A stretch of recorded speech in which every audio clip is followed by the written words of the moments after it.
भगवद गीता का मूल संदेश यह है कि मनुष्य का वास्तविक स्वरूप शरीर नहीं, बल्कि अमर, अविनाशी और शाश्वत आत्मा है।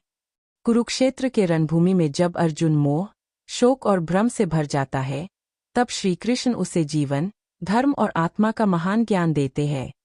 श्रीकृष्ण बताते हैं कि शरीर नश्वर है, परंतु आत्मा कभी न जन्म लेती है, न मरती है। इसलिए मृत्यु, हानि और संबंधों के मोह से विचलित होकर कर्तव्य से पीछे हटना अधर्म है।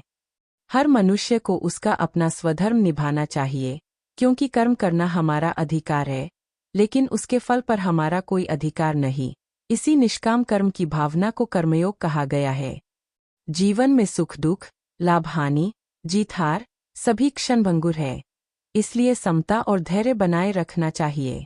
जो व्यक्ति इंद्रियों को नियंत्रित कर, मन को स्थिर कर और बुद्धि को सत्य में लगाता है, वही सच्चे ज्ञान को पाता है। यही ज्ञानयोग है। श्रीकृष्ण अर्जुन को बताते हैं कि समस्त सृष्टि 3 गुणों सत्व, रज और तम से संचालित होती है, और इन गुणों के प्रभाव से ही मनुष्य के विचार, कर्म और व्यवहार बनते हैं। इसलिए सत्वगुण को बढ़ाना, रजोगुण को संतुलित रखना और तमोगुण को त्यागना आवश्यक है। ईश्वर सर्वव्यापक, सर्वशक्तिमान और सर्वज्ञ है।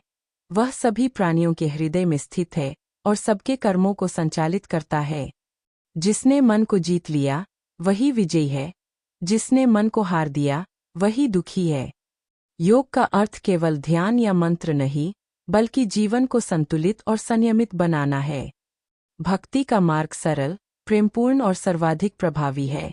जो भक्त पूर्ण विश्वास, प्रेम और समर्पण के साथ भगवान का स्मरण करता है, उसे भगवान स्वयं अपने संरक्षण में ले लेते हैं।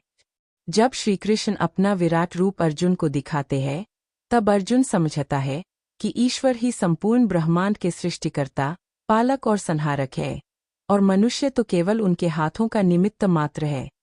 गीता सिखाती है कि धर्म की रक्षा के लिए, सत्य और न्याय की विजय के लिए और समाज की भलाई के लिए कठोर निर्णय लेना भी पुनीत कर्तव्य है।